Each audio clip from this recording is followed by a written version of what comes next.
Yo, what up guys? It's KingCheetah, aka Noah CD. I'm here with another tutorial. Today we're going to be learning how to set up an LFO mixing device. I'm not sure exactly what to call it. It could be called sidechain mixing. I first found out about it from a friend using FL Studio. I believe this is like a built-in feature.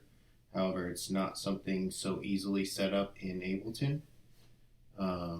But I scratched my head for a bit and I figured it out with the help of an online group, Ableton group online.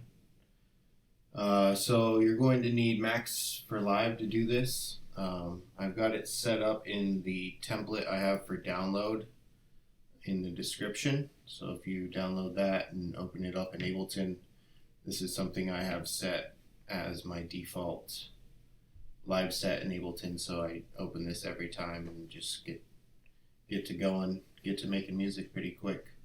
I have a few things set up here.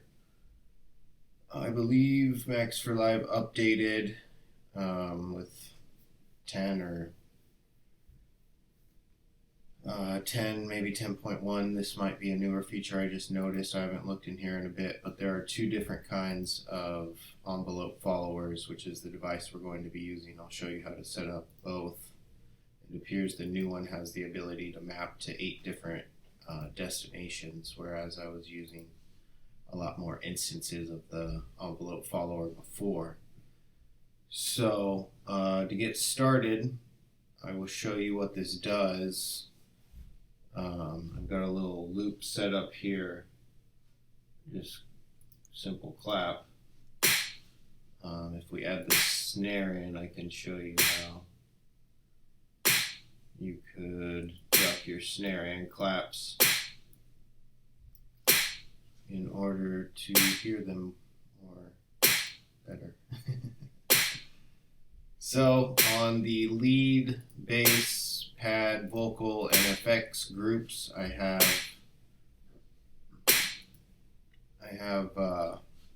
EQ8s set up that are ducking at certain frequencies. So for my clap, just generally set to 1,000. My snare is set to 2,000, and then I have a hi-hat set up at like 8,000. So when all these elements hit, it ducks out of every other group, ensuring that they come through the mix. So to get started, I'll show you what you need to do. The envelope follower has these parameters here and then a map button. And these parameters are the starting point of the value you want to change and then the end point. And when we hit play, you can see the sample triggering this envelope here. I've bumped the gain up a bit so that the envelope goes to the very top instead of staying in the middle. You don't want to max it out because, as you see, it just creates like a block and it stays open for a length of time as opposed to just the length of the sample. So I left all these values the same. This one goes to 50 instead of 0, and this one goes down to 0 instead of 100. And that is so that our filter dot gain will stay at 0 decibels here in the middle and then duck down to negative 15. Or is it negative infinity? No, it's 15 decibels. So you want to bring the Q down on that when you're doing it. Or is it up?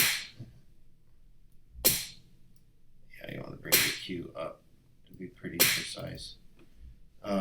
But next, all you would have to do is hit map and then go over to the group that you want to affect. You would have the filtered dot selected here and then simply click the gain button. I've already done it, so it's not going to let me. But yeah, that would do it. And then when you click this, you can set up a bunch, 7 other instances of the same thing. That way you don't have to have so many different envelope followers open. You can just use 1 or 2 if you need. But I do that on the close hi-hat here as well, the snare, and now I figure out what frequency I'm working with for my samples is I use the spectrum.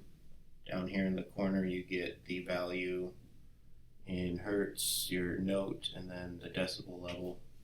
And so to figure out your main frequency, your main note, you're looking for the highest peak on the spectrum here. It looks like this guy's right about there, and you just hover your mouse over it, and then the information will be right down there. Looks like it's, you know, right about 3000 hertz, 3000.01, and you would just go to your main groups here, move that frequency around with your filter dot, and then select that gain when you map it. And that way, if you have some vocals or a pad that is in that range, your drums combined with a good side chain on your kick, your drums are always going to be coming through and hitting pretty hard. I hope you guys learned something. If you have any questions, feel free to comment. I will happily reply and download the template. See ya.